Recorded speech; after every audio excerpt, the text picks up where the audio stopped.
السلام علیکم ورحمۃ اللہ وبرکاتہ۔ میں محمد ذاکر قاسمی اور آپ دیکھ رہے ہیں میرا یوٹیوب چینل۔ امید کرتا ہوں کہ آپ حضرات خیریت سے ہوں گے۔ آج کی ویڈیو شروع کرتا ہوں۔ جمعیت علماء ہند کا 3 روزہ فقہی اجتماع بمقام ادارہ فیض القرآن ضلع اتر دیناج پور مغربی بنگال میں منعقد ہوا، جس کے الگ الگ نشستوں کی صدارت بالترتیب حضرت مولانا رحمت اللہ میر رکن شورا دارالعلوم دیوبند، حضرت مفتی راشد اعظمی نائب محتمم دارالعلوم دیوبند، حضرت مولانا مفتی ابو القاسم نعمانی شیخ الحدیث و محتمم دارالعلوم دیوبند نے کی۔ اجتماع میں دارالعلوم دیوبند، ندوۃ العلماء لکھنؤ، مظاہر علوم سہارنپور سمیت ملک بھر سے تقریباً 200 مفتیان کرام نے شرکت کی، جنہوں نے 2 موضوعات اور ان کی ذیلی عنوانات پر تفصیل سے مناقشہ کیا اور فقہ اور اصول فقہ کی روشنی میں اپنے مقالات اور مناقشے پیش کیے۔ آخر میں مقرر کردہ ایک کمیٹی نے غور و خوض کے بعد بالاتفاق تجاویز منظور کر لی۔ پہلے دن اپنے خطبہ افتتاحیہ میں جمعیت علماء ہند کے صدر مولانا محمود اسعد مدنی نے شرکت۔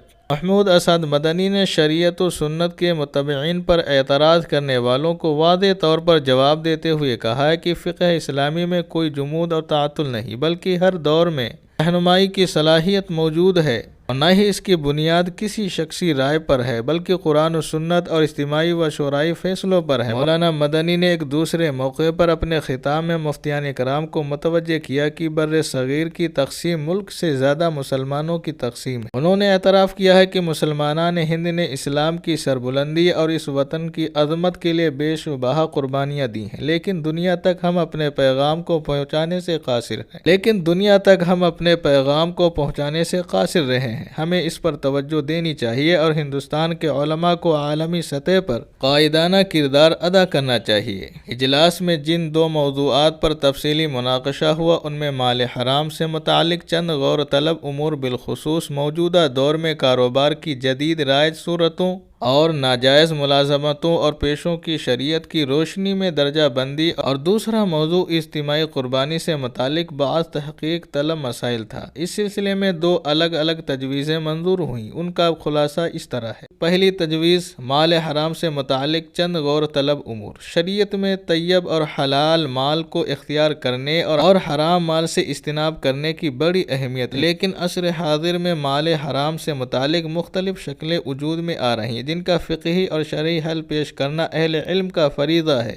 چنانچہ اس سلسلے میں بحث کے بعد بھی اتفاق رائے مندرجہ ذیل تجاویزیں منظور کی۔ سود، غصب، رشوت، چوری، جوا، سٹہ اور عقد باطل کے ذریعے حاصل شدہ مال قطعی حرام ہے، جس کا حکم یہ ہے کہ اس کو اصل مالک کو لوٹانا ممکن نہ ہو تو دفع وبال کی نیت سے غربا میں تقسیم واجب ہے، اور اس طرح کا مال اگر وراثت میں حاصل ہوا ہو اور اس کا مالک معلوم ہو، نیز واپس کرنا ممکن ہو تو مالک تک اس مال کا پہنچانا ضروری ہے، اور اگر مالک معلوم نہ ہو یا معلوم تو ہو لیکن اس تک پہنچانا ممکن نہ ہو تو ایسے مال کو بھی غربا میں تقسیم کرنا واجب۔ شریعت میں جو امور ناجائز ہیں، مثلا نوحہ کرنا، ناچ گانا اور بلا ضرورت تصویر کشی وغیرہ کو ذریعہ معاش بنانا جائز نہیں ہے، اور ان سے حاصل شدہ آمدنی بھی ناجائز۔ جو امور فی نفس ہی جائز ہیں لیکن وہ گناہ اور معصیت کا سبب بنتے ہیں تو ان کو حتی الامکان ذریعہ آمدنی نہیں بنانا چاہیے، تاہم ان کی آمدنی حرام نہ ہو۔ خریدار پر حلال مال سے ہی واجب الادا ثمن کو ادا کرنا لازم ہے، لیکن اگر کسی وجہ سے حرام مال سے ادائیگی کر دی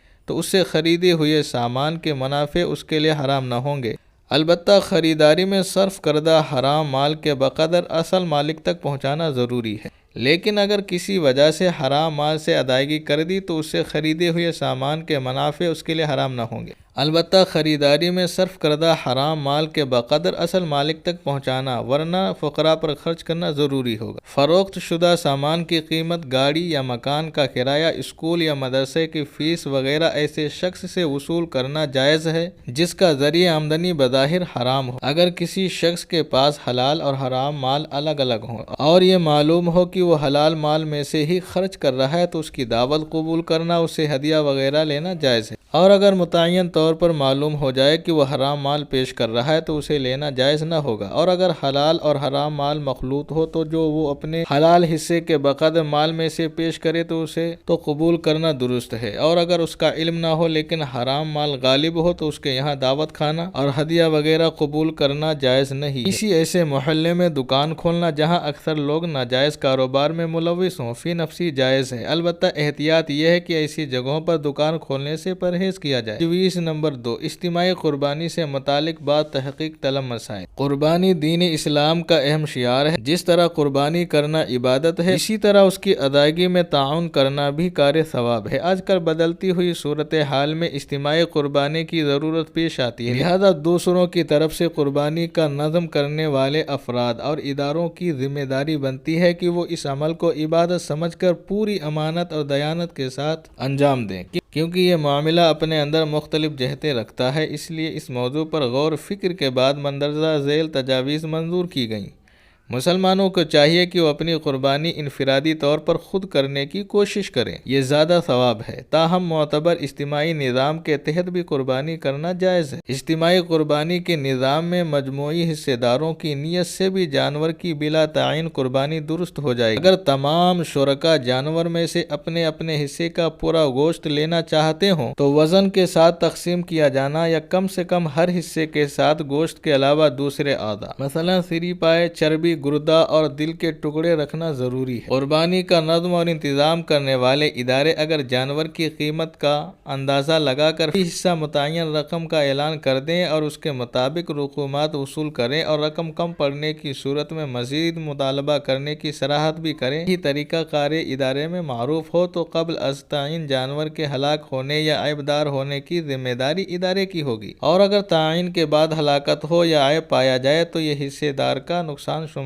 ہوگا۔ ادارہ متعینہ رقم لے کر قربانی کرنے کی پوری ذمہ داری لیتا ہے اور رقم کم پڑنے یا زیادہ ہونے پر حصے دار سے کوئی واسطہ نہیں ہوتا تو اس طریقے پر شرعی اصول اور ضوابط کے مطابق قربانی کرنے کی اجازت ہے۔ ایسی صورت میں قربانی کرانے والے ہر قسم کے نفع و نقصان سے بری ذمہ ہوں گے۔ قربانی کی رقم وصول کرنے والوں کے اخراجات کو بھی عرف کے مطابق دیگر اخراجات میں شمار کر کے حصے داروں سے وصول کرنے کی گنجائش ہے۔ مدرسے کے مال سے قربانی کے جانوروں کی حتی الامکان خریداری نہ کی جائے۔ اہل مدارس کو چاہیے کہ جانور فراہم کرنے والے لوگوں سے ادھار خریداری کا معاملہ کریں اور حصوں کی رقومات حاصل ہونے کے بعد واجب الادا رقم ان کے حوالے کر دیں۔ اس اجتماع میں جو اہم شخصیات شریک ہوئے ان میں مولانا محمد سلمان بجنوری، نائب صدر جمعیت علماء ہند، نائب امیر الہند مفتی محمد سلمان صاحب منصور پوری، استاد دارالعلوم دیوبند، مولانا عتیق احمد قاسمی بستوی، استاد دارالعلوم ندوۃ العلماء لکھنؤ، مولانا امیر اللہ خان حیدرآباد، مفتی محمد شبیر صاحب قاسمی شیخ الحدیث جامعہ قاسمیہ مدرسہ شاہی مراد آباد، مفتی محمد خالد، مفتی نذیر باندی پورہ کشمیر، مفتی محمد صالح الزما اڑیسہ، مفتی اختر امام عادل، مفتی منصف صاحب امروہہ، مفتی انعام اللہ حیدرآباد، مفتی زین الاسلام دارالعلوم دیوبند، مفتی جنید پالنپور، مفتی زید مظاہری استاد دارالعلوم ندوۃ العلماء لکھنؤ، مفتی عبدالرشید کانپور، مفتی ضیاء الدین الہ آباد، مفتی اسعد اللہ، مفتی وقاص احمد دارالعلوم دیوبند، مفتی محمد صالح مظاہر علوم وغیرہ سمیت 200 مفتیان کرام شریک تھے۔ آخر میں اس اجتماع کی میزبان مولانا ممتاز صاحب، متمم ادارہ فیض القرآن ٹھیکری باری ضلع اتر دیناج پور نے سب کا شکریہ ادا کیا۔